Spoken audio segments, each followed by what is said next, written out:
Dans cette conversation, nous allons parler à deux femmes au parcours exemplaire.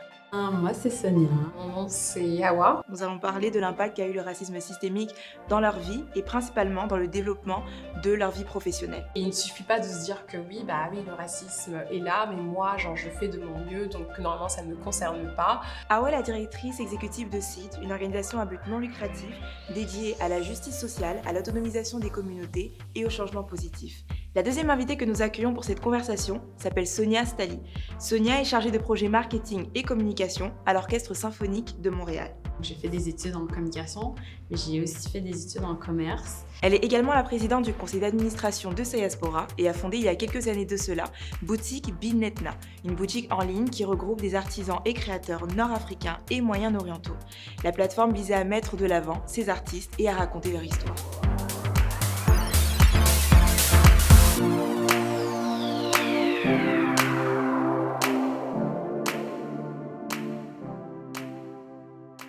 Sonia, Hawa, merci d'être parmi nous aujourd'hui pour parler de l'impact du racisme systémique sur le marché du travail. C'est un plaisir de vous avoir, vraiment. Comment, si c'est le cas, le racisme systémique a eu un impact sur vos développements professionnels? Moi, c'est plus la représentation dans les médias.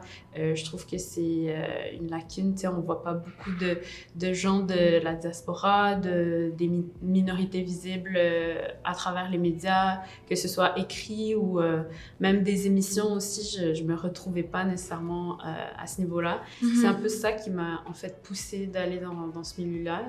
Je me suis dit, c'est un challenge, mais en même temps, c'est sûr qu'il y a la part de doute de se dire, est-ce que je vais trouver quelque chose dans ce milieu? Je veux faire ma place, je veux tenter, mais c'est ça. Donc, de par cette mauvaise représentation, quelque part, se crée finalement un doute. C'était pour savoir, est-ce que tu vas te sentir à l'aise sur le marché du travail? Est-ce que tu pourras intégrer les domaines que tu veux? Tout ça, si je comprends bien, c'est ça? Ouais, totalement. Okay. Ok. Interesting. Et toi, ouais. J'ai pu remarquer, et ce qu'on m'a aussi souvent dit et inculqué, c'est quand tu es dans un domaine, il faut que tu offres 2 fois plus pour qu'on te remarque. Mm-hmm. Donc à chaque fois, c'était... je sais que les clichés peuvent mentir, mais par contre, la performance et les résultats ne mentent pas. Très clair. Donc, c'était plus ça aussi ma réponse pour, disons, prévenir le racisme systémique. Mais bien sûr que ça peut aussi avoir quelques conséquences, telles que beaucoup de doutes sur soi-même, se surpasser. Donc, ça peut facilement aller, par exemple, dans le burn-out, beaucoup de pression, etc. Donc, ce que je peux dire aussi là-dedans, c'est aussi important, quand on met des efforts, de ne pas forcément être guidé par l'approbation des autres, mais par son propre développement aussi. Est-ce que vous avez déjà ressenti, admettons, que certaines portes vous étaient fermées? Parce que justement, vous faites partie de cette catégorie-là, donc de femmes issues de minorités visibles, donc femmes de la diaspora africaine. Ah ça, non. Non? Non, Okay. Même si les gens considèrent que c'est pas ma place, je suis là pour le prouver. Je n'ai jamais eu cette idée que des portes me sont fermées. Je me dis simplement que peut-être que les choses seront un peu plus difficiles, mais il faut avoir une méthodologie, une stratégie pour y entrer. Comme par exemple, comme tu le disais, le réseautage. Ça, c'est aussi un conseil que je donne à mes sœurs. Comme c'est super important. Là. C'est ça qui va t'ouvrir davantage de portes. Et puis, c'est là où tu dois aussi peut-être fournir un peu plus d'efforts encore que des personnes qui ont été là depuis plus longtemps ou bien qui ressemblent aussi, qui n'appartiennent pas forcément à une minorité. C'est vraiment à partir du moment où je me suis dit, j'ai constaté que c'était vraiment difficile de trouver un emploi dans mon domaine d'expertise, que j'ai peut-être bifurqué vers l'entrepreneuriat. Et je pense que beaucoup de gens des communautés, des minorités visibles font ça parce que c'est des obstacles là, dans le milieu du travail, de trouver du boulot, que ce soit haute direction ou quelque chose qui fit vraiment avec ton profil, ton cheminement scolaire. J'entends beaucoup de « faut redoubler d'efforts, faut faire beaucoup d'efforts ». Tu sais, on nous a toujours dit « il faut travailler 2 fois plus parce que ceci, cela ». Pour ma part, personnellement, ça m'épuise, que ce soit la narration qu'on entende le plus et selon moi un peu trop auprès des femmes de la diaspora africaine, qu'il faut tout le temps faire doublement ce que nos collègues ou pairs caucasiens, mettons, qui ont peut-être même compétences, même poste que nous, finalement, ces personnes-là ne l'entendent pas en grandissant. C'est notre place aussi. Si on est employé, si on est entrepreneur, enfin, qu'est-ce que vous en pensez? Je l'ai vécu, mais en même temps, c'est vrai que c'est difficile de pas penser comme ça. Pourquoi? Pour moi, le milieu médiatique, c'est comme si je rentrais dans leur milieu et non le mien. Pourquoi?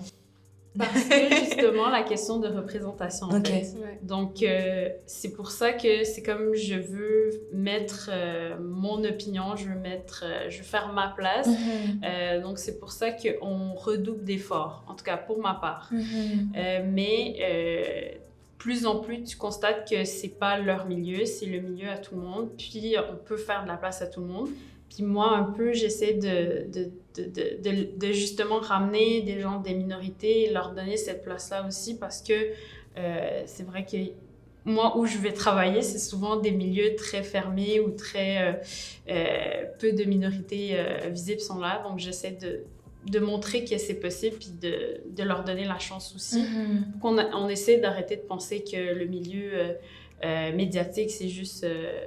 réservé à telle communauté. Donc, c'est clair que c'est difficile, mais c'est comme la façon dont je vois ça, c'est qu'est-ce que je peux faire d'autre, en fait. Est-ce qu'on a vraiment le choix? Tu vois?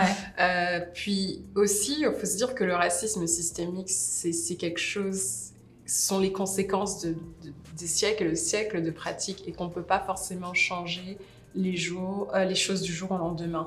Moi, la façon dont je vois les choses, c'est que oui, je vais certes donner de l'effort comme mes parents ont donné de l'effort, comme mes grands-parents ont donné de l'effort pour les générations futures. Et que c'est en fait un effort collectif. À quoi ressemblerait pour vous un milieu de travail idéal? Genre dans le meilleur des mondes. Pas de racisme systémique, tout est rose.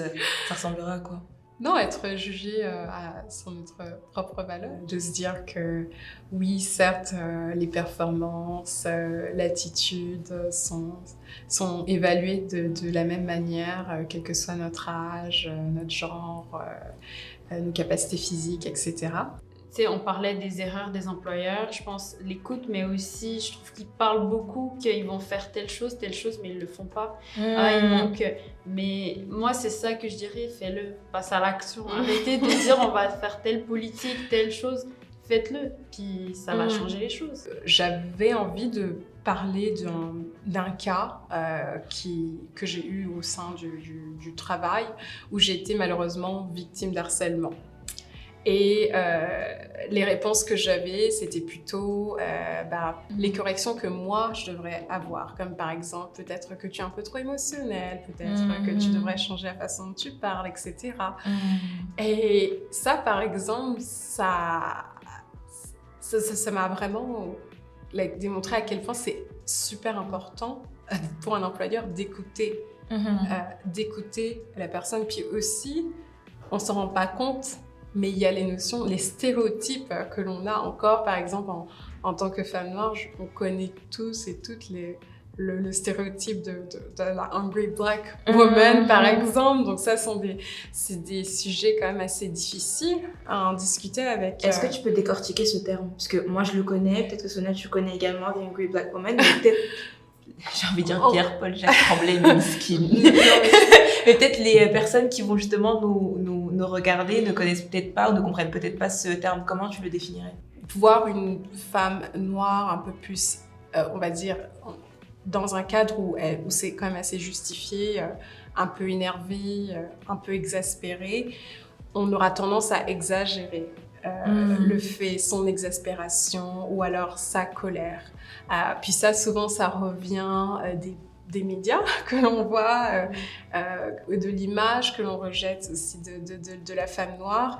Donc ça veut dire que très souvent, quand les choses ne se passent pas forcément bien, on a tendance à devoir davantage négocier que les autres ou alors davantage garder pour soi-même au lieu de l'exprimer. Je pense que ça revient un peu sur toutes les questions d'estime de soi, au final aussi. Je pense que ça a clairement un impact à soi.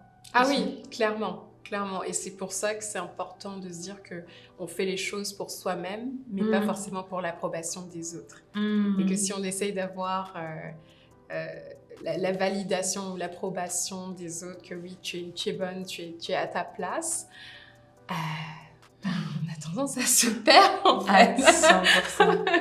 Donc, ouais, voilà. Et si justement on reste du côté positif et qu'on se questionne sur, admettons, la plus belle réussite que vous avez, ou du moins là, on va en choisir qu'une seule, la plus belle réussite que vous avez rencontrée justement dans votre carrière professionnelle, quelle serait-elle? Moi, je dirais, c'est d'avoir été à la tête d'une ONG internationale. Pas juste le rôle, mais d'avoir réussi à transformer une organisation malgré les difficultés et le fait que je pense qu'au début, on ne me faisait pas forcément confiance dû à mon âge et autre chose. Mais oui, ça, je peux dire que c'est un accomplissement. Et puis, justement, j'ai aussi été reconnue parmi les 30 meilleurs leaders en développement durable au Canada. Preach. Et c'est une chose à laquelle je n'aurais même pas pensé il y a à peine quelques années. Voilà. Ouais. Et justement, qu'est-ce que la Awad, mettons, d'il y a, on va dire, 5 ans, penserait de la Awad maintenant? Ouais, je pense qu'elle serait fière. Ouais. Qu'elle serait fière et de se rappeler encore qu'il ne faut pas douter de soi. Parce que je crois que c'était quelque chose qui m'a certainement bloquée à mes débuts et qui aujourd'hui prouve que non, je n'ai pas forcément à trop douter de moi et que je suis capable de plus que ce que je crois. Ouais. Ben moi, ce serait totalement mon entreprise. J'ai lancé une boutique en ligne il y a quelques années. Puis, c'était... Jamais j'aurais pensé être entrepreneur. Je suis quelqu'un de très réservé. Puis, la notion de se bâtir un réseau, pour moi, c'était vraiment difficile d'aller vers les gens, connecter et tout ça. Mais la boutique m'a permis d'explorer beaucoup à ce niveau-là, de rencontrer des gens, de faire des partenariats, puis d'explorer aussi beaucoup de choses en lien avec mon cheminement à l'école et professionnel. Donc, je dirais que malgré que j'ai fermé la boutique, pour moi, c'est pas un échec. Je pense que c'est une expérience qui m'a appris beaucoup de choses puis qui va continuer à m'apprendre des choses. Je vais faire des liens avec ce que j'ai appris. Donc, je dirais que ça serait vraiment ça. Quel conseil donneriez-vous à des jeunes femmes qui ont déjà ou qui aimeraient avoir un parcours similaire au vôtre? Premièrement, avoir confiance en soi. Même si on n'a pas forcément de modèle qui nous ressemble, on a des exemples de personnes, on va dire, différentes ou atypiques qui ont réussi dans un domaine ou un autre.